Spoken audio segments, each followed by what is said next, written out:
네, 안녕하세요. 성공섭의 시작 접정보센터 이남규입니다. 네, 안녕하세요. 한유진입니다. 네, 자, 오늘이 벌써 10월의 마지막 날입니다. 네. 올 한 해가 이제 한 2달 정도밖에 남지 않으면서 올 한 해도 이제 마무리가 되어간다 이런 느낌이 드는데 2018년이 가기 전에 또 우리 접정보센터 취준생분들이 성공 취업을 하면 좋겠지만 아직도 서류에서 좀 탈락의 고배를 마신 분들이 있어서 다시 취준생 신분으로 돌아간 분들도 있을 것 같습니다. 네. 이렇게 최근 장기간 취업난이 이어지면서 A4 세대가 또 등장을 했다고 합니다. 네, 취업 빼고 모든 것을 포기한다는 세대가 바로 N4 세대인데 A4 세대는 바로 정규직을 포기하는 세대를 말한다고 합니다. 네. 하지만 아직 모든 것을 포기하기에는 너무 이른 청춘이 아닐까 싶은데요. 오늘도 여러분들이 포기하지 않고 A4 세대가 되지 않을 수 있도록 저희가 책임지고 도와드리도록 하겠습니다. 네, 오늘도 알찬 정보들로 꾸며봤습니다. 수요일 잡정보센터 지금 바로 출발합니다.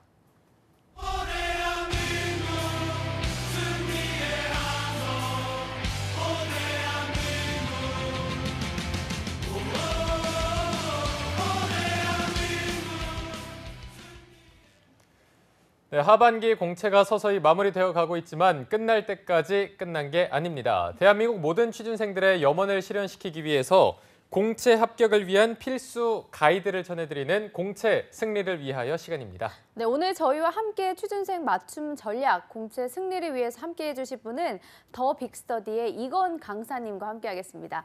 어서 오십시오. 안녕하십니까? 네, 안녕하세요. 네, 이건 쌤. 네, 어색해요. 이건 어떻게 불러야 되는 건지. 이건으로 하시면 될 것 같습니다. 이렇게 이런 식으로 쓰면 되는 거예요? 네네, 좋습니다. 알겠습니다. 네. 이건 강사님으로 또 이름도 바꾸시고 혼자 오늘 나오신 게 처음인 걸로 알고 있는데 네, 맞습니다. 소감이 좀 어떠십니까? 긴장 많이 되죠. 네. 선생님 옆에 계실 때 너무 유창하게 말 잘해주셔가지고 되게 네. 좋았는데 지금은 혼자 있으니까 좀 떨리니까 잘 좀 부탁드리겠습니다. 알겠습니다. 혹시 승재쌤 근데 이름을 승재쌤이래. 이거 죄송해요. 너무 버릇이 돼가지고. 맞아요. 이름은 왜 바꾸신지 여쭤봐도 될까요? 승재란 이름이 좀 흔하기도 한데 네. 좀 다른 학생들이 저 기억하기 편하라고 이건 꼭 봐야 돼, 이건 오. 맛있다, 뭐 이거는 꼭 이 항목 분석한다 이런 의미에서 좀 이건으로 붙였습니다. 알겠습니다. 이건 좋네요. 꼭 주목해 주시기 바랍니다. 자, 저희가 이제 오시는 분들마다 제자들의 좀 합격 스코어를 묻고 있는데 이건 쌤도 좀 제자들 중에 서류 합격 스코어 어떻게 해야 되는지 날씨로 좀 표현해 주신다면 맑음인가요? 어떻습니까? 날씨 자체로 표현한다면 맑음이라고 표현하고 싶습니다. 왜냐하면 네. 블라인드 채용이 좀 늘고 서류 비중보다는 필기 비중이 늘다 보니까 아무래도 서류 자체의 합격 비중은 좀 많습니다.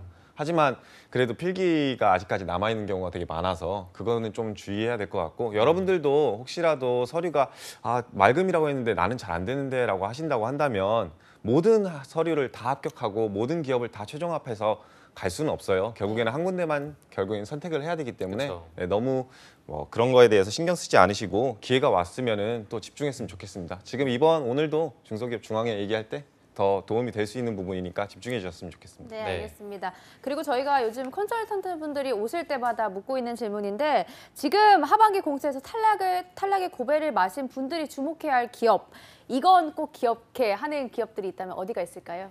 지금 많은 곳들이 있겠지만 오늘 소개할 중소기업 중앙회 여기를 꼭 기억했으면 좋겠다라고 말씀드리고 싶습니다. 네. 알겠습니다. 중소기업 중앙회 또 하반기 공채가 현재 서류 진행이 되고 있다고 합니다. 신세미 캐스터가 자세한 소개를 해드리도록 하겠습니다.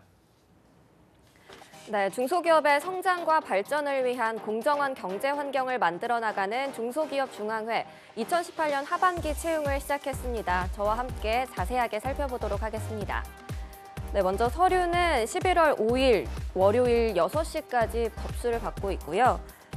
채용 전형을 살펴보면 서류 전형, 필기시험, 인성검사, 면접 전형으로 진행이 됩니다. 이 필기시험과 인성검사는 상식시험과 또 논술시험으로 구성이 됐는데요.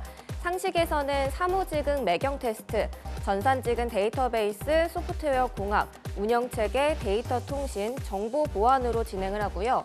논술시험은 공통적으로 과제 해결 보고서 형식으로 진행을 하고 있습니다.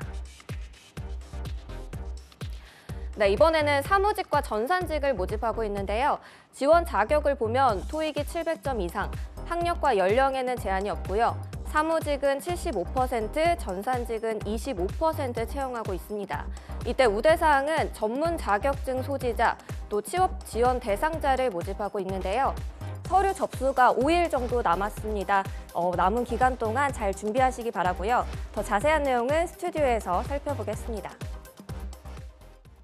네, 서류 전형이 11월 5일까지라고 합니다. 중소기업중앙회, 이게 중소기업과 관련되다 보니까 좀 낯선 부분들이 있을 것 같아서 어떤 단체인지 먼저 소개를 좀 부탁드리겠습니다. 네네. 지금 현재 우리나라의 사업체 수가 총 한 60만 개 정도가 있는데 그중에서 58만 개가 중소기업입니다. 네. 그러니까 사실상 99%가 우리나라의 경제를 차지하는 비중이 중소기업에 있고 그러한 중소기업의 권익을 도모하고 그런 경제적 지위를 향상시키는데 그 목적이 있는 단체라고 생각하시면 될 것 같습니다. 네. 서울을 비롯한 경기, 대전, 강남, 강원 등 뭐 총 13개 지역에 본부를 두고 있고요. 과거에는 업종별, 산업군별로 조직화되어 있는 협동조합의 체계였다가 지금은 전체 중소기업의 이익을 대변하는 단체 규모로서 성장했고요. 현재는 조직화 지원, 영역 보호, 자금 지원 사업 등 다양한 분야에서 중소기업의 권익과 경제력을 향상시키는 데 그 이바지를 하고 있다고 생각하시면 됩니다. 네.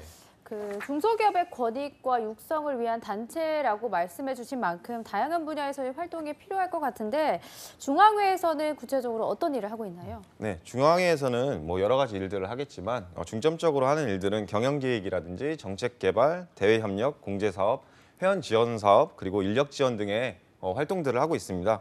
공제사업이라고 한다면 당연히 중소기업들이 가입할 수 있는 보험 같은 것들이고요.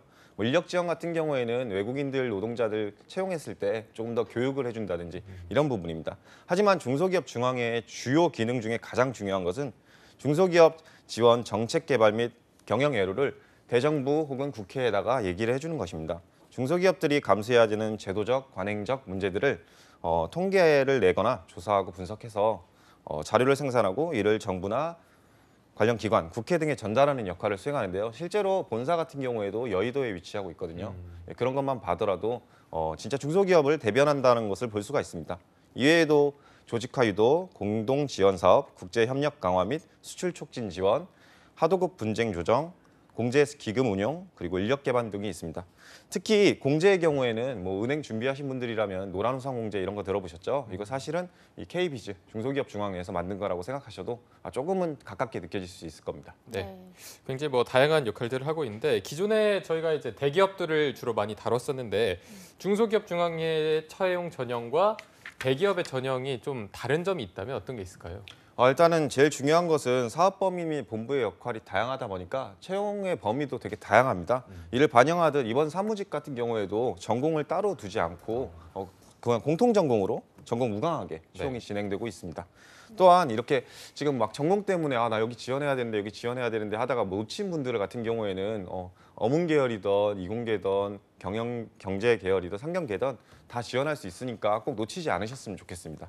거기다가 블라인드 채용이거든요. 사실 작년 하반기 같은 경우에도 서류는 저희 학생들도 많이 합격했었는데 필기 실력이 좋은 친구들 같은 경우에는 아무래도 여자 아이들이 되게 더 실력이 좋았거든요. 실제 막 면접을 가는 친구들도 여성의 비율이 훨씬 높기도 했었고 뭐 여성이라서 영업 이런 데 안 되지 않나 이런 고민하시는 분들도 그런 고민은 크게 안 하셔도 된다는 게 가장 큰 장점입니다. 또 토익 700점 이런 것들 공인 어학 성적 커트도 다른 대기업에 비해서 조금은 상대적으로 낮은 편이니까 적극적으로 지원했으면 좋겠습니다. 그리고 뭐 선발 배정이나 뭐 시험 내용들도 취준생 위해서 되게 자세하게 공채가 지금 제시되어 있거든요. 그런 내용들 꼭 확인하셔서 지원하셨으면 좋겠고요. 다만 IT 직무자 같은 경우에는 전공 지원할 수 있는 폭이 한정되어 있으니까요. 꼭 그거는 고려하셨으면 좋겠습니다. 그리고 마지막으로 여기 최종합 하더라도 인턴을 한 달 정도 하셔야 돼요. 그리고서는 한 달 이후에 평가를 다시 이루고서는 최종적으로는 정규직으로 전환되는 만큼 그 부분도 생각을 해두셔야 된다고 생각합니다. 그 전환율이 어느 정도 될까요? 약 한 80% 정도 80%? 생각하시면 될 것 같습니다. 네, 알겠습니다. 그리고 좀 전에 필기시험 얘기를 해줘서 얘기를 들어보자면 필기시험 유형이 조금 특이합니다. 매경 테스트라고 하던데 어떤 시험인지 구체적으로 설명을 해주시죠. 매경 테스트라고 한다는 것은 일종의 뭐 객관식 상식 시험이다라고 생각하시는 게 제일 좋을 것 같아요. 뭐 예를 들면 매일경제에서 지식, 사고력, 시사, 경제, 경영 등의 영역에서 출제되고 있고요. 뭐 여러분들의 상식을 테스트하기 위한 시험이다라고 생각하시면 될 것 같아요. 여러 기관에서도 활용하고 있고요. 이 매경 테스트 저는 듣기로는 조금 어려운 편이다 이렇게 들어서 난이도가 좀 어떤 편인가요? 매경 테스트 자체의 난이도는 조금 높다라고 평가를 할 수 있지만 실제 취준생들이 느끼는 여기 중소기업 중앙회에서의 난이도는 다른 기관들에 비해서는 상대적으로 조금은 평이하다라고 평가를 하고 있습니다. 네. 좀 같은 테스트라 할지라도 기관별로 조금 차이가 있더라고요. 그런 부분들은 너무 걱정하지 않으셔도 될 것 같아요. 다만 간과하시면 안 되는 게 평이하다고 해가지고 그냥 쉽게 접근하시다 보면은 놓치는 부분들이 있어요. 네. 가령 예를 들어서 매기 효과 이런 거 뭐 들어보신 적 있으세요? 매기 효과 들어본 것 같은데요. 어떤 거죠? 들어만 봐서. 연못에 메기가 살면 다른 물고기들이 활발해지잖아요. 그렇죠. 그런 것처럼 큰 포식자가 있으면은 다른 기업들 또한 되게 활발하게 자신의 능력을 발휘한다 이런 효과를 네네. 의미하는 거거든요. 이런 것들도 사실은 되게 어려운 상식 문제잖아요. 그런 것들도 출제됐던 것들이 과거의 이력인 만큼 조금 더 공부는 철저히 하셔야 될 필요성은 있습니다. 네. 네, 그리고 또 논술 시험으로 치러지는 과제 해결형 보고서도 있다고 하던데 네. 이건 또 어떤 방식으로 치러지는 거고 출제 과정의 유형은 어떤 건가요? 일단은 이제 과제라고 하시니까 좀 아이러니하게 들리실 수도 있겠지만 실제 근무하시게 될 경우에 사무직으로 근무하시게 될 경우에 하는 모든 보고서 형식의 과제물들을 어떻게 풀어나가는지에 대한 평가가 이루어진다라고 생각하시면 편할 것 같습니다. 네. 총 70번 정도로 이루어지는데요. 실제로 문제가 주어지고 그리고 답변지가 주어집니다. 아쉽게도 컴퓨터를 활용할 수 없기 때문에 실제 필기를 다 하셔야 되거든요. 그래서 70분이라는 시간이 굉장히 타이트하게 느껴질 수가 있어요. 직접 자필로 다. 네, 자필로 다 작성을 예. 하셔야 돼요. 그게 조금은 애로사항일 수 있겠죠. 네. 네, 그래서 전형이 시작되면은 일단 여러분들한테 상황이 주어집니다. 실제 여러분들이 근무하는 부서가 주어지고 여러분들의 역할이라든지 여러분들의 상사들이 누군지 이런 것들이 주어지게 되고요. 네. 그리고 그 상사들로부터 온 메일이라든지 뭐 문제들이라든지 이런 것들이 주어집니다. 실제 마치 정말로 상사님이 저한테 메일을 작성했듯이 네. 그런 리스트가 쫙 주어진 다음에 여러분들이 첫 번째로 작년 기준으로 말씀을 드리면 첫 번째로 할 일은 이 많은 일들 중에 어떤 것부터 처리를 해야 되는지 작성해 보시오. 그리고 그러한 이유를 근거를 대시오라든지 네. 실제 상사님께서 오신 메일에 대해서 답변을 직접 작성을 한다든지 이런 것들이 있습니다. 네. 그래서 뭐 답변 그 메일 같은 게 내용 좀 궁금해하실까 봐 준비했는데 작년의 경우에는 뭐 특정 고교에서 중앙회를 방문할 건데 견학을 온다고 하면은 어떤 프로그램을 제시할지 한번 짜봐라 뭐 이런 메일들도 있었습니다.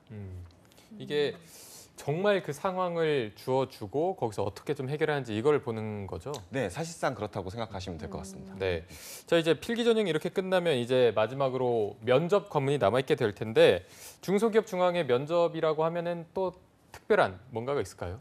일단은 제일 좋은 점, 취준생 입장에서 제일 좋은 점이라고 한다면은 일단 하루에 모든 게 끝난다라는 것입니다. 네. 실제 여러분들이 알고 있는 1차 면접, 2차 면접, 즉 실무진 면접과 임원 면접 같은 경우에는 뭐 하루에 텀을 두거나 뭐 일주일에 텀을 두고 시험을 보는 거가 대부분인데 중소기업 중앙회 같은 경우에는 하루 안에 다 끝나게 돼 있어요. 네. 그래서 그 부분이 가장 큰 여러분들한테 있어서 강점일 거예요. 네. 기본적으로 1대 다 면접의 구조고요. 실무진 면접을 보게 될지 임원 면접을 먼저 보게 될지는 그거는 그 당일에 결정이 되기 때문에 어떻게 될지는 모릅니다. 여태까지의 뭔가 채용 상황을 봤을 때 네. 항상 랜덤이었나요? 네, 어떤 지원자인지에 따라서 랜덤입니다. 왜냐하면 대기자가 있다고 한다면은 그게 좀 더 비효율적이라고 생각을 해서 일부 대기자들은 일단 임원 면접을 먼저 보내드리고 일부 대기자들은 실무진 면접을 보내드리고. 그럼 그래서 뭐 딱히 임원 면접을 먼저 본다고 실무 면접을 먼저 본다고 해서 그런 분리 같은 건 없나 보네요. 네, 분위기는 전혀 없습니다. 실제 저희 뭐 합격생들 중에서는 실무진 면접을 본 친구도 먼저 있고 네, 임원 면접을 먼저 본 친구들도 있었습니다. 네. 그래서 평균적으로 들어가시게 되면은 한 3명에서 4명 정도의 면접관들이 있고요. 짧은 자기소개를 시작으로 모두 자기소개서 기반으로 면접을 보기 때문에 큰 걱정은 안 하셔도 됩니다. 네. 다만 주의하실 거는 이제 영어 면접이 중간에 아하. 추가될 수 있다라는 점이 있습니다. 근데 영어 면접이라 해서 너무 긴장하지 않으셔도 돼요. 사실 뭐 describe yourself라든지 뭐 favorite book or favorite music이라든지 이런 것들 질문 정도의 수준에서 물어보기 때문에 너무 크게 걱정은 안 하셔도 됩니다. 네.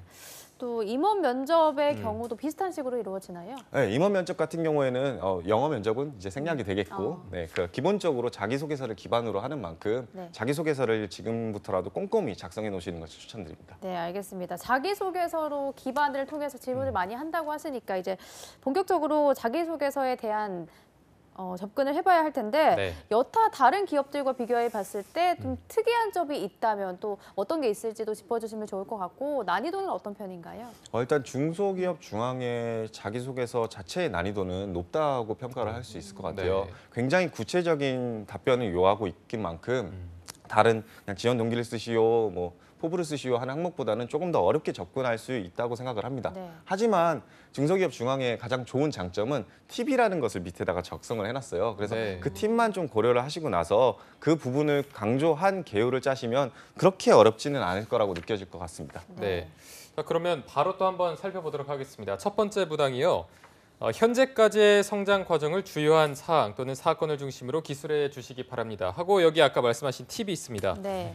본인이 지금까지 어떻게 성장해 왔는지를 경험을 토대로 기술하되 예를 들어 인생에서 가장 중요한 사건, 가치관 형성, 특별한 경험, 인생의 전환점 등 자신이 어떠한 사람으로 성장해 왔는지 잘 드러나도록 기술해 주십시오. 팁이 굉장히 기네요. 좀 어떤 식으로 이걸 써야 되는 건가요? 그렇죠. 이제 팁이 굉장히 긴 만큼 여러분들이 중점적으로 고려해야 될 사항은 팁이라는 거거든요. 네. 근데 솔직히 뭐 다른 걸 다 떠나서 성장 과정이라는 게 뭐 본인의 신체적인 성장을 얘기하는 건 아닐 거 아니에요. 여러분들의 성장이라는 것은 생각의 성장을 의미합니다. 네. 그래서 일단 1차적으로 고려해야 되시는 거는 지금 나의 나를 가장 잘 대변할 수 있는 생각, 즉 가치관이 무엇인지에 대한 이야기를 작성하는 시간이라고 생각하시면 될 것 같고요. 그리고 현재 내 삶에 있어서 그런 가치관이 어떻게 해서 자라났는지, 그것이 어떤 특별한 경험이라든지 인생의 전환점에 의해서 자라났는지에 대해서 작성하는 것이 이번 항목의 가장 큰 포인트라고 생각하시면 될 것 같습니다. 예를 들어서 뭐 진취적으로 살자라는 가치관을 가지고 있는 분들이 있을 수도 있어요. 근데 그런 분들 같은 경우는 처음부터 그런 생각을 하면서 태어나진 않았겠죠. 그렇죠? 살아가면서 특정한 일이라든지 어떤 인생의 전환이라든지 이런 것들 겪다 보니까 본인이 그런 생각을 더 구체화할 수 있었던 거거든요. 그래서 팁에 나오듯이 본인이 지금까지 어떻게 성장했는지를 토대로 현재의 가치관을 작성해 주는 만큼 지금 현재의 가치관이 어떤 과정을 거쳐서 여러분들의 지금 생각이 구체화될 수 있었는지를 경험을 기반으로 작성해 주시는 것이 본 항목에서 가장 중요한 점이라 생각하시면 될 것 같습니다. 네, 알겠습니다. 그럼 여기서 이런 거는 작성하면 안 된다. 그런 성장 과정에 있어서 좀 기피해야 하는 내용들 같은 게 있다면 어떤 게 있을까요? 이것만은 정말 쓰지 마라. 예. 일단은 지원 동기 같은 항목이 있어요. 사실 좀 뒤에 얘기를 하겠지만 실제로 많은 사람들이 이 회사를 왜 지원했는지에 대한 이야기를 따로 쓰는 항목이 있는데도 불구하고 성장 과정 자체를 마치 해당 기업을 위해 성장한 것처럼 써요. 맞춰가고. 네, 맞춰가지고요. 솔직히 우리가 저 같은 경우에는 은행원을 위해서 태어나고 자라진 않았을 거 아니에요. 네, 솔직히 작성을 해주시고 솔직하게 여러분들이 지금 현재를 여러분들을 가장 잘 대변할 수 있는 생각을 담아주시는 게 핵심이지 직무를 위한 성장이라든지 기업을 위한 성장에 대한 이야기는 담지 않으셨으면 좋겠습니다. 그거는 굉장히 리스키해요. 왜냐하면 면접 가서도 물어볼 수 있거든요. 정말 너 그것 때문에 살아왔니? 라고 물어보면 뭐라고 대답하실 거예요? 거기선 거짓말이 다 티가 나요. 그쵸. 네, 맞아요. 네. 그럼 바로 또 이번 항목도 살펴보도록 하겠습니다. 이번에도 팁이 굉장히 길게 적혀 있는데요. 네. 이번은 본인의 가장 큰 장점과 단점은 각각 무엇이며 실제 사례와 함께 기술하기 바랍니다. 또 팁이 가장 큰 장단점이라고 생각하는 이유, 장점이 잘 발휘된 사례, 단점으로 인해 곤란을 겪었던 사례와 느꼈던 점, 단점을 개선하기 위한 노력 등 중심으로 기술. 이게 여기 팁에 적혀 있던 것들을 선택해서 적는 건지 아니면 다 적어야 되는지 좀 궁금하거든요. 결론부터 말하면은 다 적는 것이 좋습니다. 여기에 팁이라고 나와 있는 것들은 실제로 인사 담당자든지 아니면 이걸 만드신 분들이 어떻게 유기적으로 적었으면 좋겠는지에 대해서 그냥 개요를 미리 여러분들한테 제공했다고 생각하시면 될 것 같습니다. 그래서 성격의 장점을 얘기하면 당연히 그 장점이 잘 발휘됐던 이야기를 쓸 수도 있는 거고요. 아니면 단점을 얘기하면 그것 때문에 위기사항을 쓸 수도 있어요. 근데 그런 부분보다는 일단 시작점에 있어서 가장 중요한 것은 어떠한 성격이나 장점이나 단점을 적을지에 대해서 고민을 아마 여러분들 지원자 입장에서 많이 하실 텐데요. 다른 걸 다 떠나서 여러분들이 1번에 작성했던 여러분들의 이야기들 다시 한번 되짚어줬으면 좋겠습니다. 자기소개서라는 거는 사실 항목은 이렇게 세분화서 구성되어 있지만 실제적으로는 여러분들에 대한 이야기, 한 사람의 이야기를 담는 게 자기소개서잖아요. 그래서 항목 간의 유기성이라는 건 굉장히 중요해요. 이렇기 때문에 이런 삶을 살았기 때문에 혹은 이런 생각을 갖고 있기 때문에 이런 강점이 있다라는 것, 이런 성격을 갖고 있다라는 것이 가장 여러분들이 어필하기도 좋고 설득력도 강화할 수가 있습니다. 예를 들어서 진취적으로 살자. 라고 얘기한 사람이 성격의 가장 큰 단점이 소심함이라고 하면은 말이 될까요? 안 맞죠. 그렇죠. 안 맞죠. 그래서 1번 항목에서 내가 어떤 얘기를 했는지를 좀 생각을 한 이후에 그거에 가장 부합할 수 있는 여러분의 성격의 장점과 단점을 그려주시고 그거를 쓰신 이후에 팁에서 나와 있는 주제들이라든지 경험이라든지 사례들을 더 구체적으로 작성해 주시면 편하게 작성할 수 있습니다. 네. 이게 항상 장단점을 적는 게 쉬운 듯 하면서도 어렵습니다. 직무와 뭐 항상 연관시킬 수 있는 장점이어야 되는지, 그리고 단점을 정말 많은 분들이 어려워해서 네. 단점을 좀 추천해 주시면 어떤 게 있을까요? 가령 예를 들어서 일단은 직무와 연결되어야 된다라는 것은 아니에요. 결론부터 얘기하면은 사실 어떻게 보면은 지금 현재 이렇게 앉아 계시지만 꼭 열정 같은 거는 필요하신 부분인가요? 본인 직업에 있어서는 필요하죠. 필요하죠. 네. 책임감은요? 필요하죠. 예, 그러니까 여러분들이 얘기할 모든 성격의 장단점은 다 필요한 부분이 될 것입니다. 아. 그래서 그런 것들은 꼭 굳이 고려하지 않으시고 여러분들의 성격을 직접적으로 그리고 솔직하게 작성해 주시면 되고요. 단점 같은 경우에는 일단 단점부터 생각하시기보다는 그 생각부터 하셨으면 좋겠어요. 아까 얘기했듯이 1번 항목 진취적으로 살자라는 얘기를 했다 칩시다. 그러면은 장점의 경우에는 어떤 성격을 갖고 있을 수 있을까요? 뭔가 진취적이고, 그리고 진취적이고 도전적이고 적극적이고 그러면 그런 사람이면 어떤 단점이 있을 수 있을까요? 뭔가 좀 무리하게 끌고 간다거나. 그렇죠. 네. 약간은 자기 주도성이 너무 강할 수도 있고요. 조금은 뭐 이렇게 수용력이 좀 약할 수도 있겠죠. 실제 그렇게 해가지고 여러분들이 팀 프로젝트 할 때 되게 주도적으로 계획을 하고 다 수립을 했는데 실패했던 사례들도 있을 수도 있어요. 그래서 단점이랑 장점을 1번 항목을 고려하라는 의미 자체가 여러분들 단점을 뭐 크게 키우라는 의미가 아니라 그러한 사람이 가질 수 있는 단점으로 쓰라는 얘기이니까 너무 그렇게 막 심보 깊게 쓰기보다는 네. 솔직하게 나의 이야기를 표현해 주셨으면 좋겠습니다. 네, 알겠습니다. 자, 이어서 바로 다 3번 항목을 살펴보도록 하겠습니다. 3번이 본인이 살아가면서 가장 중요하게 생각하는 신념, 신조 이 두 가지는 무엇이며 이 신념과 신조를 지킨 실제 사례와 함께 기술해 주시기 바랍니다. 실제 사례를 굉장히 중요시하는 것 같은데 여기도 팁이 또 지금의 신념을 가지게 된 배경, 언제, 어디서, 누구에 의해서 등과 그런 이유, 그리고 신념과 현실과 이 상충된 경험, 그 당시에 본인의 선택, 그리고 결과, 그러한 선택을 한 이유와 이를 통해 배우고 느낀 점 등을 중심으로 기술. 너무 친절하네요, 이게. 그렇죠. 굉장히 어떻게 친절하죠. 해야 되죠, 이거를? 네, 근데 이거를 솔직히 다 쓰는 게 맞다고 얘기를 했지만 그 비중은 내가 어디다가 더 집중해야 될지는 사실은 뭐 본인 마음이거든요. 네. 근데 지금 1,400바이트가 지금 목표예요. 작성해야 되는. 그러면 이거를 실제 글자 수로 치면 몇 자 정도 될 것 같아요? 700? 네, 정답입니다. 오, 700자 정도 됩니다. 기분이 좋네요. 네, 700자 정도 되기 때문에 여러분들이 약간은 줄여야 될 부분과 약간 늘려야 될 부분이 있는데 사실 여러분들의 생각이라든지 생기게 된 배경이나 이런 것들은 1번 항목에서 생각의 구체화에 대한 이야기를 많이 담았어요. 네. 그럼 구체화된 생각의 행동 지침이 사실상 여러분들의 생활 신조거든요. 진취적으로 살자라는 생각을 갖고 있는 사람이면은 뭐 하루하루 최선을 다하는 삶을 살자 뭐 이런 식의 자신만의 신조를 만들 수가 있거든요. 그래서 그 만들어진 배경 같은 경우에는 조금은 줄일 필요가 있고요. 그러한 신조로 인해서 상충된 경험을 해봤던 경험이라든지 내가 어떤 선택을 했는지 그때 당시에 그리고 그 선택한 을 통해서 뭘 배우게 됐는지에 좀 더 집중하시는 얘기를 썼으면 좋겠습니다. 다만 여기서 주의하실 점은 이제 뭐 배우게 된 점을 쓸 때 이제 가치관을 통해서 그리고 신조를 통해서 뭘 배웠다고 하는데 부정적인 얘기를 쓰면 사실은 그 가치관을 그럼 포기해야 되거나 신조를 포기해야 되는 상황이 벌어질 수가 있어요. 네. 그렇기 때문에 가급적이면은 배운 점이라든지 결론은 좀 더 나아갈 수 있는 이야기인 긍정적인 결론이 나왔으면 좋겠다는 게 개인적인 생각입니다. 네. 네, 알겠습니다. 그럼 또 4번 항목도 살펴보도록 하겠습니다. 네.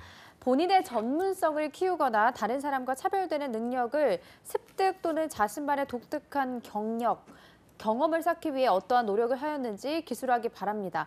이번에도 팁이 적혀 있는데요. 전문성, 능력을 습득하거나 자신만의 독특한 경력을 쌓기 위해 구체적으로 취한 노력, 실생활에서 적용 또는 활용한 경험, 더 발전시키기 위한 현재의 노력 등을 중심으로 기술.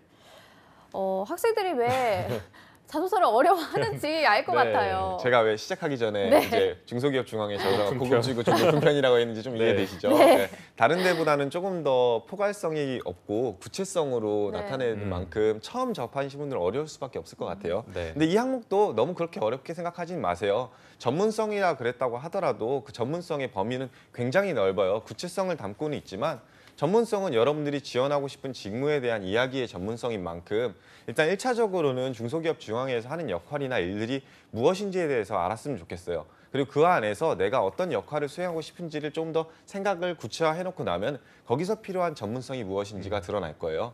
그리고 그 전문성을 선택하게 되면은 여러분들은 그 전문성을 위해서 어떤 노력을 했는지를 선택적으로 작성해 주시면은 작성하는 데는 그렇게 큰 어려움은 없을 거라 생각합니다. 네. 자, 보통 기업이면 한 4번쯤에서 끝나는데 이거는 7번까지 있어서 바로 또 네. 살펴보도록 하겠습니다. 네네. 이어서 5번 항목입니다. 본인이 살아오면서 가장 열정적으로 수행한 일은 무엇인지 기술해 주시기 바랍니다. 팁은 열정적으로 수행한 일에서의 본인의 행동과 과정 및 결과, 열정적으로 수행한 이유, 이를 통해 배우고 느낀 점. 이 열정이 좀 어떻게 보면 천차만별로 해석할 수 있는 부분이기 때문에 어떻게 접근하는 게 좋을까요?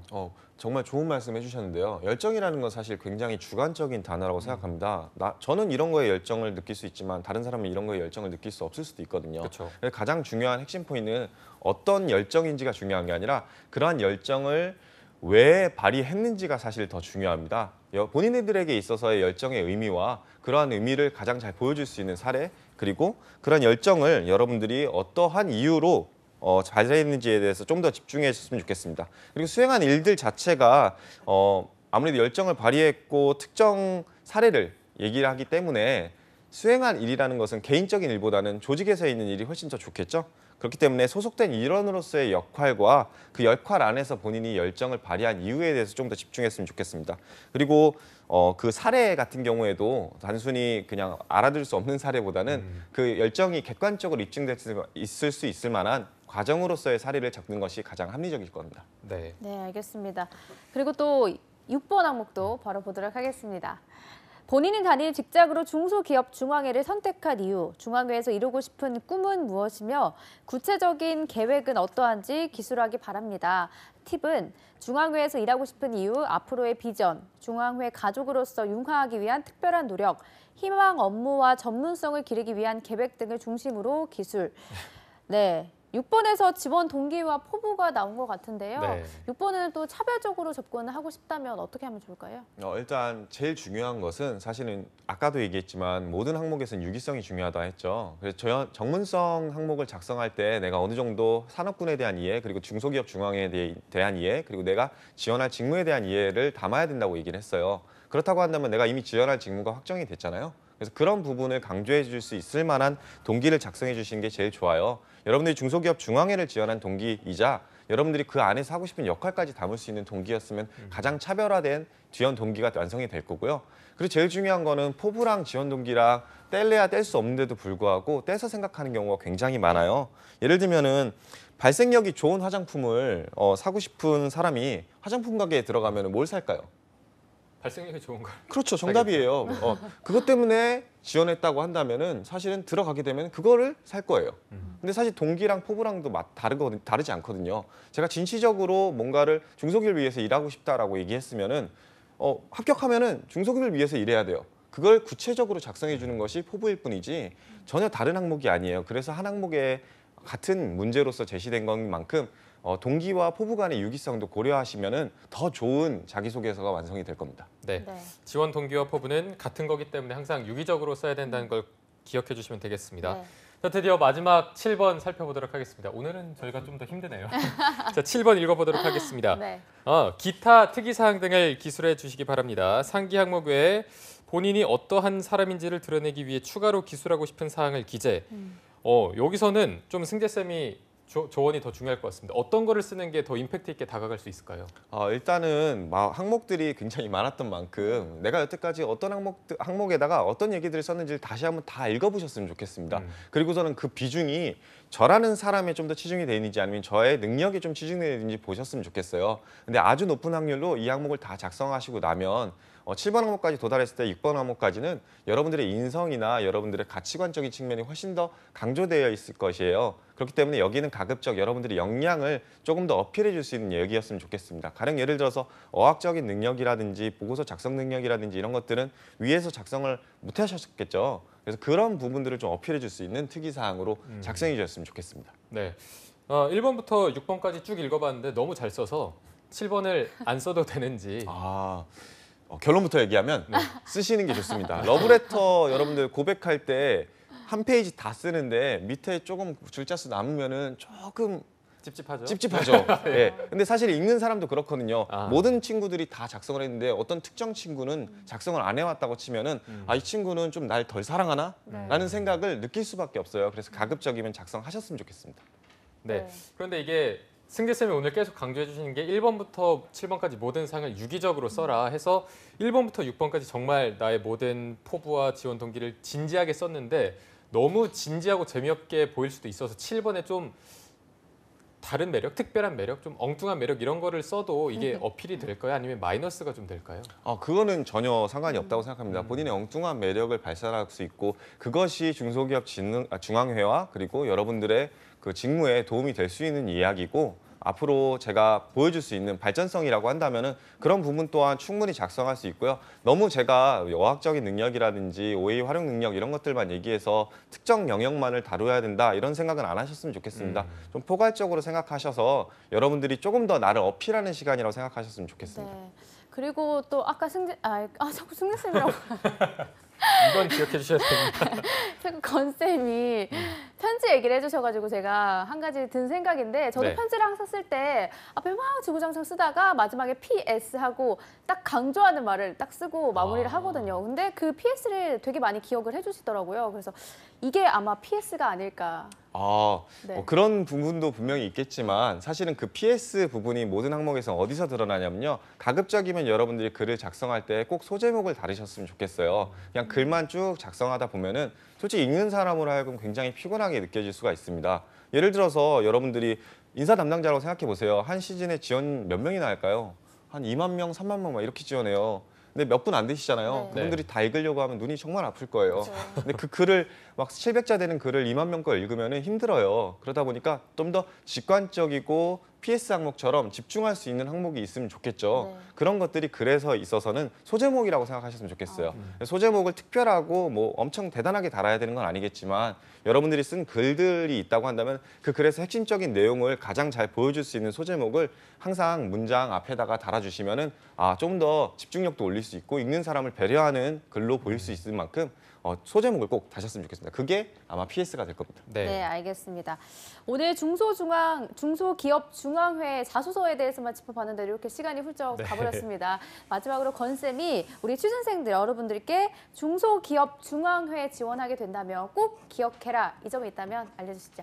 앞서 말씀드렸듯이 이제 서류 전형보다는 필기의 비중이 훨씬 더 커요. 그리고 그 필기에 따라서 여러분들의 당락이 좌우되는 만큼 일단 가장 집중하셔야 되는 건 필기입니다. 근데 여태까지 뭐 NCS나 이런 항목들만 공부하셨다, 인적성만 공부하셨다고 한다면은 오히려 그런 매경 테스트 여기서 굉장히 또 단점이 드러날 수 있는 만큼 필기 대비에 철저히 하셔서 그런 상식 공부를 철저히 했으면 좋겠습니다.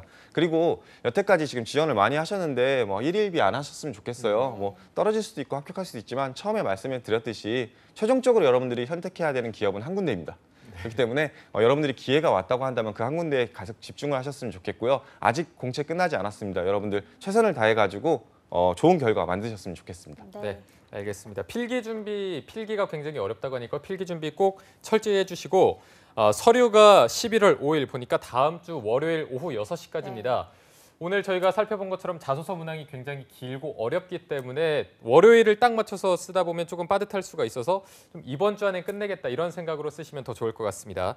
자, 오늘 중소기업 중앙회 더 빅스터디의 이건 강사님과 함께했습니다. 오늘 고맙습니다. 고맙습니다. 감사합니다. 네, 오늘 잡정보센터 1부에서 준비한 내용은 여기까지입니다. 잠시 후 2부에서는요. 신세미 캐스터와 함께하는 일자리 방방 곡곡이 준비되어 있고요. 네, 그리고 100만 취준생들을 위해서 열리라는 코너죠. 취준생 인권위원회도 준비되어 있습니다. 네, 어디 가지 마시고요. 채널 고정.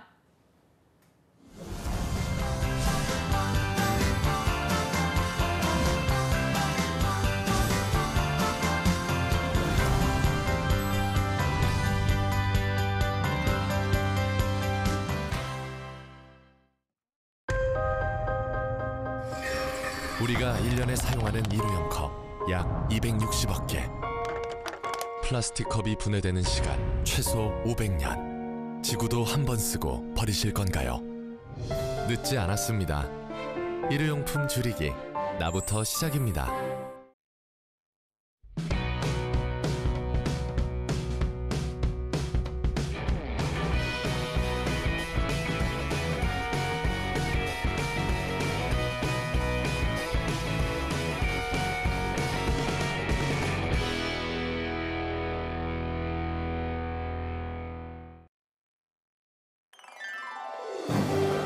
한국 직업 방송을 보면 취업이 보입니다.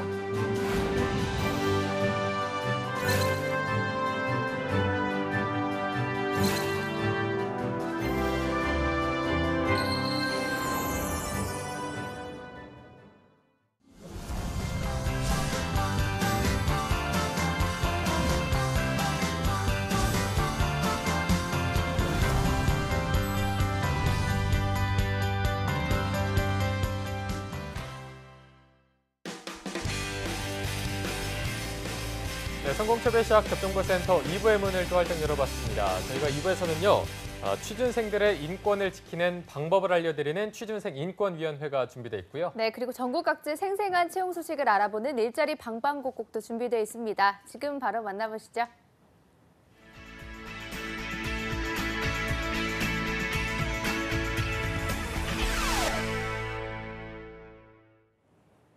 네, 매일매일 전국 각지의 생생한 채용 정보를 알아보는 일자리 방방곡곡. 오늘은 수원으로 가보겠습니다. 수원 고용센터의 이연자 주무관님 안녕하세요. 네, 안녕하세요. 수원고용복지 플러스센터의 이연자입니다. 네, 오늘 수원에는 어떤 채용 소식이 있을까요? 네, 이번 주 소개해드릴 구인업체는 수원시 망포동에 위치한 주식회사 JT입니다. 유선 통신 장비를 제조하는 업체로 자재 관리를 담당할 직원 1명을 모집합니다. 직무 내용으로는 자재의 입고와 출고, 재고 관리, ERP 마감 등이 있으며 학력과 경력이 무관하게 지원 가능하고 광통신 제품의 이해도가 있는 동종업계 근로자를 우대한다고 합니다. 주 5일 근무로 급여는 월 200만 원이며 면접 시 급여 협의 가능합니다. 접수 마감일은 채용 시까지이니 관심 있으신 구직자분들은 워크넷 구인 정보를 확인하여 이력서와 자기소개서를 이메일로 지원하시기 바랍니다. 네, 자재 관리 담당 직원 1명을 구인하고 있습니다. 학력과 경력이 무관하기 때문에 많은 분들이 지원해 보시기 바랍니다. 주무관님 바로 다음 소식도 알려주시죠. 네, 다음으로 소개해드릴 구인 업체는 화성시 남양면에 위치한 신한 발부공업 주식회사입니다. 자동차와 트레일러의 엔진 밸브를 제조하는 업체로 산업안전과 환경관리를 담당할 신입 직원 1명을 모집합니다. 직무 내용으로는 안전시설에 대한 점검 및 환경관리, 직원의 보건교육을 담당하게 됩니다. 학력과 경력은 무관하게 지원 가능하고 주 5일 근무로 급여는 월 210만 원이며 700%의 상여금이 지급된다고 합니다. 접수 마감일은 채용 시까지이니 관심 있으신 구직자분들은 워크넷 구인 정보를 확인하여 이력서와 자기소개서 등을 이메일로 지원해 보시기 바랍니다. 네, 이 채용권 또한 학력과 경력이 무관한데요. 관심 있는 구직자 여러분들의 많은 지원 바라겠습니다. 주무관님 오늘 소식 고맙습니다. 네, 고맙습니다. 네, 다음으로 서울의 박가혜 주무관님 전화 연결돼 있습니다. 주무관님 안녕하세요. 네, 안녕하세요. 서울고용센터 박가혜 주무관입니다. 네, 오늘 채용 소식 알려주시죠. 네, 첫 번째 알려드릴 소식입니다. 서울 서초구 태봉로에 위치한 주식회사 스튜디오 크로스컬처에서 안드로이드 앱 및 서버 개발자 1명을 모집합니다. 학력은 무관하며 1년 이상의 경력이 필요합니다. 인베디드 시스템 기반 리눅스 개발 및 IoT 제품 서버 및 웹서버, 파일 개발 및 관리 업무 등을 담당하게 됩니다. 전기공학, 전산학, 컴퓨터공학 전공자와 안드로이드, 리눅스 개발 경험자를 우대합니다. 급여는 연봉 2,500만 원입니다.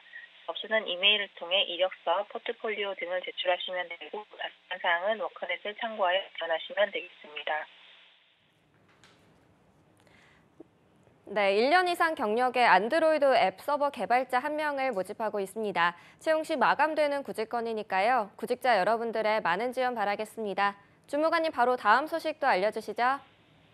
네, 서울 마포구 내봉산로에 위치한 소프트데우스에서 교육관리자 1명을 모집합니다. 초대졸 이상의 학력과 1년 이상의 경력이 필요합니다. DMC 산학협력연구센터에서 근무하게 되며 교사, 회원 모집과 관리, 수업 배정 등을 담당하게 됩니다. 교육행정 관련 경력이 필수이며 컴퓨터 관련 학과 전공자와 관련 자격증 소지자를 우대합니다. 급여는 연봉 2,500에서 2,700만 원 사이입니다. 접수는 또는 방문을 통해 자사 이력서, 졸업증명서 등을 제출하시면 되고 자세한 사항은 워크넷 홈페이지에 참고하여 지원하시면 되겠습니다. 네, 이 채용권 또한 채용 시 마감되는 구직건입니다. 관심 있는 분들의 빠른 지원 바라겠습니다. 주무관님 오늘 소식 고맙습니다. 고맙습니다. 네, 지금까지 일자리 방방곡곡 경기와 서울 지역의 채용 정보 알아봤습니다.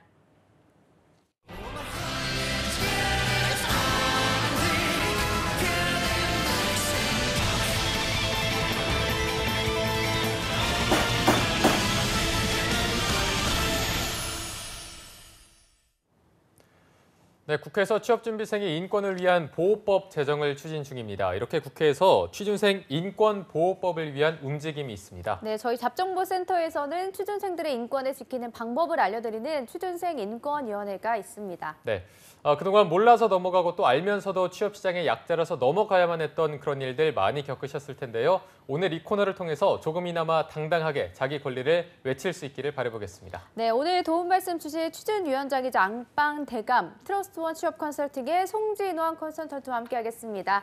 안녕하세요. 안녕하십니까? 안녕하세요. 네, 그리고 2부의 도우미 신세미 캐스터도 함께합니다. 어서 오세요. 안녕하십니까? 네. 자, 요즘 날씨가 거의 겨울인 것처럼 굉장히 네, 추워서 맞아요. 이럴 때 좀 진원 쌤은 집안에만 계신지 어디 놀러 나갈 계획이나 이런 게 있으세요? 그래서 이번 주에 부산 출장을 가요. 아, 이번 주인가요, 그게? 그래서 네. 이번 주에 가면 좀 따뜻하기 때문에 또 고향이 부산이거든요, 제가. 그래서 마음도 좀 따뜻해질 것 같고 못 쉬고 왔는데 가서 좀 일하고 네. 저녁에는 좀 맛있는 거 먹고 올려보려고 합니다. 고향이 부산 분이신지는 몰랐네요. 네, 말투가 너무 서울 사람 같아서 네, 어렸을 때 사투리를 올라왔습니다. 지금도 좀 쓰시는 편이에요. 알아는 듣는데 쓰는 거 잘 알아는 못해요. 저희도 알아는 듣죠. 사투리 다 알아는 네. 듣죠. 아니 그래도 사투리 안 쓰시는 분들도 막상 집에 가서 부모님이 쓰고 하면 이렇게 따라 쓰게 된다고 하던데. 조금씩 그 배어 있다고 하더라고요. 어떤- 근데 어렸을 때 와서 1년 한 살 때 왔거든요. 한살 때요. 네, 그래서 거기 뭐 서울말 바로 아. 배웠다고 생각하시면 되겠네요. 지금 네. 그쪽에 부모님이 계시는 게 아니시구나. 네, 부모님도 서울에 오셔서 같이 살고 네. 계시고. 네. 자, 그리고 그때 저희가 부산 얘기를 하면서 신세미 캐스터가 제 기억으로 뭔가를 추천해줬었죠. 뭐 어떤 거 해줬었죠? 어떤 거였죠? 근데 진원 쌤이 부산 분인지 몰랐어요. 그러니까 부산 이게- 한 살 때 분한테 오셨대요. 아, 그랬구나. 그러면 제가 그때 추천해드렸던 곳은 삼락 생태공원이었는데 상락. 삼락. 삼락 상락. 생태공원 생태공원. 아십니까? 모릅니다. 모르시겠죠. 그럼 뭐 알겠습니다. 맛집도 적어놔야겠네요. 추천을 하나 해주시면 좋을 것 같아요. 저는 알고 있는 게 낙곱새 아시나요? 낙곱새. 네, 낙곱새 너무 맛있어요. 그죠, 너무 맛있죠. 곱창 추가해서 드세요, 꼭. 알겠습니다. 낙곱새를 꼭 드셔보시면 좋을 낙곱새 것 같아요. 알겠습니다. 네. 다 갑자기- 적으시네. 네, 다 적어내. 갑자기 배가 고파지네요. 빨리 하고 빨리 하고 점심을 점심을. 먹으러 가보도록 하겠습니다. 그럼 네. 진원 쌤이 오늘 준비하신 주제 바로 들어보겠습니다. 네. 네.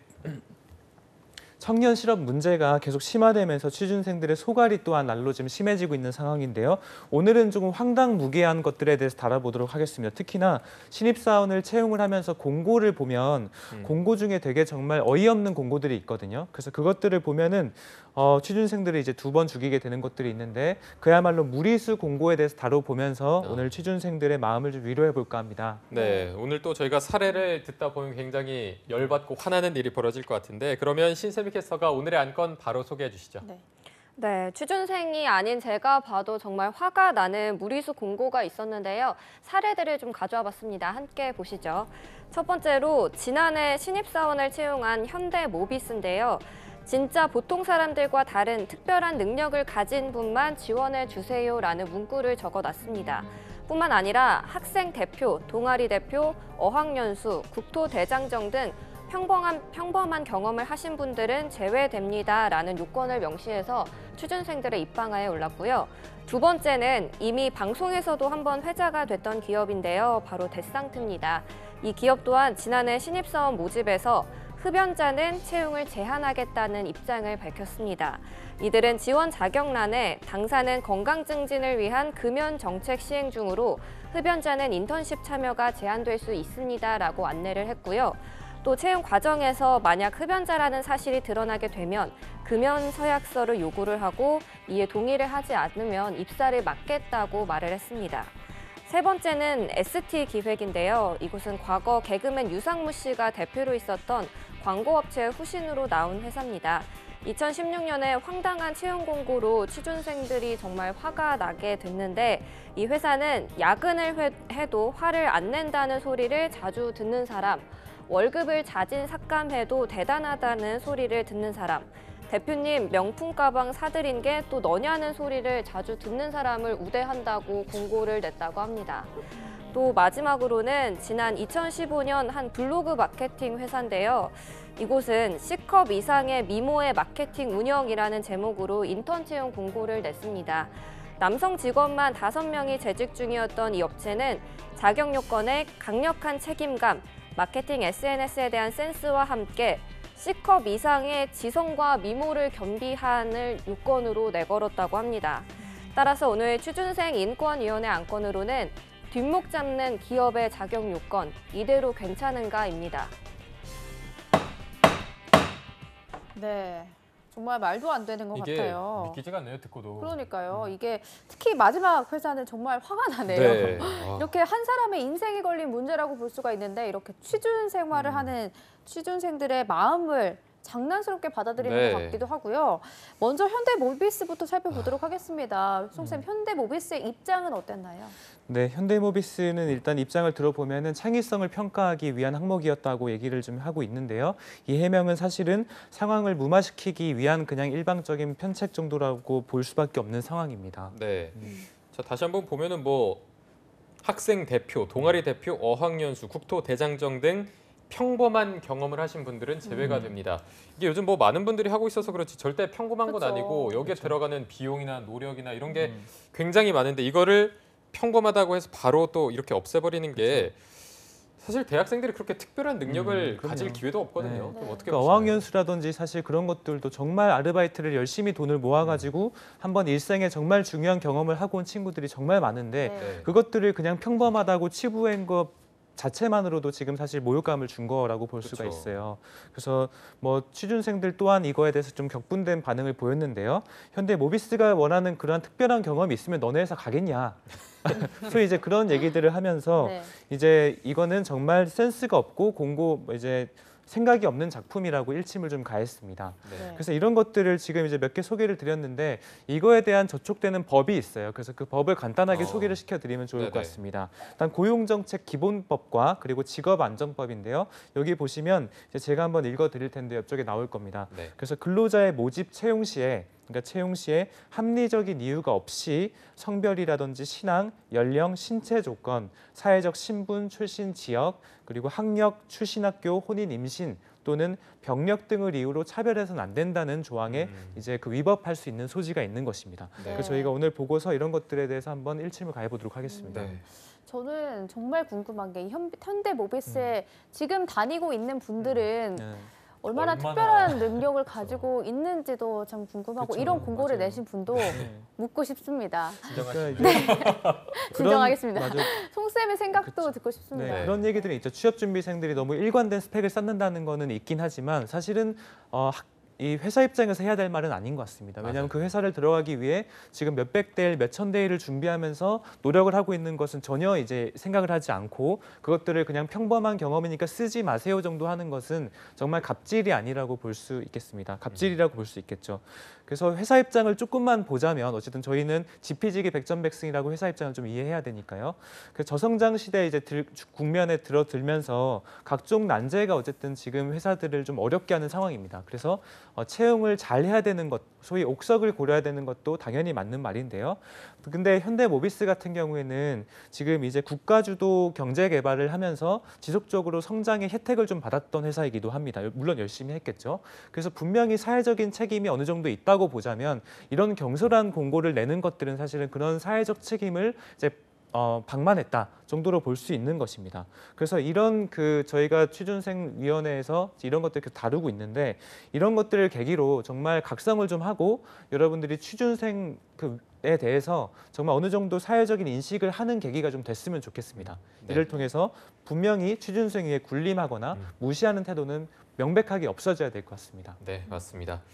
자, 굉장히 사례가 많아서 바로 다음 사례 넘어가 보도록 하겠습니다. 데상트 사례였는데 네. 흡연과 관련해서 뭐 채용을 제한하겠다 이런 입장이었거든요. 취준생들 반응은 좀 어떤 편인가요? 그러니까 이제 인사팀에서는 고용 브랜드라는 것도 또 관리를 합니다. 고용 브랜드를 통해서 그 회사의 브랜드 자체가 좀 이미지가 어떻게 될 수도 있기 때문에 그래서 데상트는 소비자들에게 지금 건강한 기업 또는 우리는 운동을 하자라는 그런 이제 모티베이션을 주는 회사이기 때문에 그런 차원에서 아마 흡연자들을 좀 제한하지 않았나 싶습니다. 네. 하지만 법적인 거를 지금 간과를 했다고 좀 보여집니다. 아까 말씀드린 것처럼 합리적인 이유가 없이 개인의 이제 사회 활동이라든지 이런 것들을 두고서 차별하면 법에 저촉이 된다는 부분이죠. 네.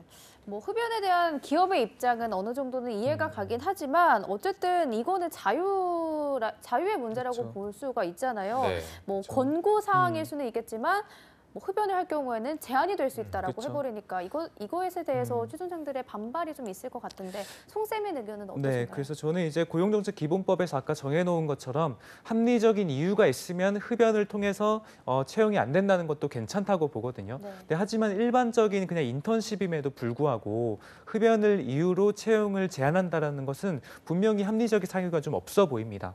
특히나 흡연이라는 걸 봤을 때 보통은 이제 직장인들의 흡연은 쉬는 시간이라든지 퇴근 전후, 뭐 점심시간 전후를 이용해서 이제 활용을 하고 엄격하게 그것은 쉬는 시간에 보장이 된다고 이제 네. 생각이 드는데 그런 측면에서 봤을 때는 이 흡연을 제한하면서 채용까지 제한하는 것은 분명 합리적인 이유가 없다라고 생각이 드네요. 네, 제가 봐도 뭐 흡연과 직무의 연관성을 좀 설명하기가 쉽지 않은 부분이 있어서 그 맞습니다. 부분은 또 이제 취준생들의 비판을 받아 좀 마땅한 것 같습니다. 자, 이어서 바로 다음 세 번째 사례가요.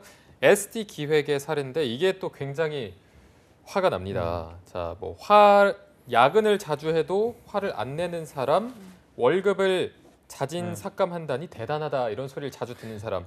대표님 명품 가방 사드린 게 너니? 이런 소리를 자주 듣는 사람. 이런 사람이 어디 있을지 이거를 유머라고 생각해서 한 건지 정말 말이 안 되는 것 같은데 이거를 누리꾼들이 이제 댓글을 통해서 뭐 열정페이를 강요하는 노예 계약이다 이렇게 했더니 그 댓글이 더 좀 화제가 됐다고요. 그러니까 저도 이걸 보고서 공고만 봐도 이 회사의 수준이 좀 보일 수도 있는 거잖아요. 네. 어떻게 보면. 근데 댓글 보고선 정말 과간이 아닐 수 없었는데요. 뭐라고 했죠? 그래서 페북지기가 ST 기획의 페북지기가 이제 그런 것들을 비판하는 목소리에 대해서 그냥 이런 댓글 달았다고. 그럼 꺼지삼. 꺼지 3. 네, 꺼지삼. 그럼 꺼지삼. 와. 네, 그래서 뭐 이게 계속 취준생들이 그것도 어이없다라는 반응을 하니까 뭐 이런 걸 웃고 못 넘기냐. 피해의식 쩐다. 네, 또는 뭐 그럼 오지 말고 꺼져라 식으로 바로 그냥 이런 문구들을 그냥 그 담당자가 했다고 해요. 정말 취준생들을 뭐로 보는 건지 모르겠습니다. 네, 이게 네. 말이 되는 건지. 이게 ST 기획에서 페북 사이트를 운영한다고 하면 그 언행에 따른 책임도 필요할 네. 것 같고요. 네. 또 아무래도 조롱투의 댓글이다 보니까 취준생들이 많이 화가 났을 것 같아요. 어떤가요? 그렇죠. 그래서 어쨌든 그래서 좀 비난 여론이 되게 거세졌고 회사에서도 이걸 알게 된 다음에 공식적으로 사과를 했어요. 누가 봐도 당연히 사과를 해야 되는 그쵸. 항목인 것 같고, 그 뭐 친절하게 좀 대해준다. 그래서 취준생들하고 격의 없이 좀 행동한다는 차원에서 그렇게 했는데 조금 죄송하다라는 입장을 확실히 표명하긴 했습니다. 그리고 뭐 한 취준생들은 노예를 뽑는 거냐 지금 뭐 이런 것도 있었는데 노예를 뽑는 것이 아니라 그냥 좀 친근하게 다가가기 위함이고 좀 자연스럽게 소통하기 위함이었는데 사실은 저희는 변명밖에 안 들리는 상황이죠. 그렇죠. 네. 자, 이게 뭐 꺼지 3이 웬 말입니까 이게. 그러게요. 송쌤의 의견을 네. 좀 들어봐야 될 것 같거든요. 그래서 이전 채용 사례도 봤더니 예전에는 어떤 게 있었냐면 영상 기획 및 제작에 대한 PD를 뽑는 그 공고에는 노동법에 대해서 모르는 사람을 우대한다라는 항목이 있었어요. 그러니까 이 회사는 지금 취업준비생의 인권이라든지 또는 분명히 갑질을 통해서 취업준비생들이 본인들 밑에 있다라고 생각을 하고 노동법을 모르는 사람을 우대한다는 이런 게 어디 있습니까, 그렇죠? 그래서 충분히 이제 이 부분은 이제 취준생들도 이런 회사는 좀 비추한다라는 것이 이제 취준생 위원장의 입장입니다. 네, 알겠습니다. 그리고 또 마지막으로 가장 충격적이게 다가왔던 채용 공고도 살펴보도록 하겠습니다. 네, 끝판왕입니다. 네, 저는 정말 눈을 의심하게 됐는데 네. 신체 부위를 적고 또 여배우의 사진까지 기재를 하면서 우리는 이런 인재상을 바라고 있다라고 할 정도로 채용 공고를 올렸는데 이런 성차별적인 채용 공고에 있어서 여성분들 특히 많이 화가 나셨을 네. 것 같아요. 그렇죠. 그래서 지금 다 이제 회사 측에 이런 것들을 컨택을 해가지고 왜 이런 공고를 냈냐라고 하니까 다들 사실 답변이 좀 이성적이지 않아요. 그래서 어떻게 말하냐면은 우리는 취업준비생들 또는 근로자하고 대표들하고는 되게 격이 없는 사이다. 격이 없기 때문에 이런 공고도 냈다라고 지금 얘기를 하거든요. 말이 안 되는 거죠. 안 되죠. 이거는 뭐 넘을 수 없는 벽을 좀 넘었다고 생각이 좀 들고요. 특히나 지금 뭐 그렇게 격이 없다고 한다면 그 충분히 이제 다른 조건을 통해서 좀 직무 중심적으로 영양 중심적으로 채용을 해야 될 것인데 여성을 거의 성상품화한 것이 아닌가라는 생각이 들 정도로 정말 이거는 잘못된 공고의 방식이라고 볼 수 있겠습니다. 이런 부분은 충분히 처벌을 좀 받아야 될 것 같다는 생각이 들고요. 그다음 과연 이렇게 입사를 하게 되면 그 여성분이 같은 동료로서 정말 헌신을 다해서 일을 할 수 있는 구조가 맞는가 또는 다른 동료들이 이 여성을 보고서 그 다른 생각을 하지 않겠는가 뭐 이런 이제 생각을 충분히 할 수 있는 거죠. 네, 이게 같은 남자로서도 굉장히 네. 부끄러운 공고인데 그러니까요. 이에 대한 법적인 제재를 이거는 가할 수 있을 네. 것 같거든요. 어떻습니까? 그래서 법적인 제재가 많이 약합니다. 지금 그 부분도 좀 지금 질책을 하고 싶은데요. 고용노동부의 근로감독관들이 이런 것들을 시정을 명령을 하고 또 개선을 조치하는 역할을 하고 있습니다. 하지만 지금 모니터링한 횟수가 연 2회 정도밖에 안 되는 상황이에요. 연 2회 정도. 공고는 거진 수시로 올라오잖아요. 매일 네. 올라오는 상황이고. 그래서 아무리 그렇다 보니까 조금 아무래도 모니터링 하는데 한계가 있기 마련이고 그다음 위반 사항이 적발이 되면은 먼저는 시정 조치를 합니다. 시정 조치라고 한다면 바로 벌금을 물거나 형사처벌하는 것이 아니라 먼저 한번 기회를 준다는 것이에요. 그것도 좀 저는 바로 형사처벌했으면 좋겠는데 일단은 뭐 바로 시정 권고를 하고 그 다음에 개선이 되지 않으면 3년 이내에 다시 발생할 경우에 그때 이제 형사처벌을 하게 되는 거거든요. 근데 그 횟수를 보면은 저희가 이제 조사한 바에 의하면 3년 평균에서 한 450건 정도가 적발이 됐습니다. 하지만 실제 형사처벌까지 간 것은 10건 미만에 불과한 통계가 있었습니다. 네, 그러니까 아직까지는- 그만큼 정말 손방망이 처벌을 하고 있다고 볼 수 있겠네요. 네, 아직까지는 좀 부족한 것 같은데 오늘 안건에 대해서 마지막으로 좀 쌤이 네. 촌철살인 한마디를 해주시죠. 네, 그래서 지금 저희가 취준생 보호법이 작년에 발의가 됐습니다. 그래서 지금 충분히 검토를 하고 있는 시점인데 제가 계속 말씀드렸다시피 아직까지 좀 늦는 부분이 있어요. 이거를 1년 정도라도 끌어야 되나? 왜냐하면 취업준비생들은 정말 하루하루가 급박한 상황인데 그래서 충분히 지금 2018년 연내에 이 취업준비생 보호법에 대해서 가시화된 법안이 완성이 됐으면 좋겠습니다. 네. 네, 알겠습니다. 오늘 송쌤이 취준생들을 위한 소식으로 알차게 채워주셨는데요. 오늘 취준일을 위해서 수고해주신 송진원 노무사님 그리고 신세미 캐스터 두 분 고맙습니다. 고맙습니다. 네, 잡정보센터 오늘 준비한 내용은 여기까지입니다. 내일도 공채 승리를 위하여는 계속됩니다. 네, 시청해주신 여러분 고맙습니다. 고맙습니다.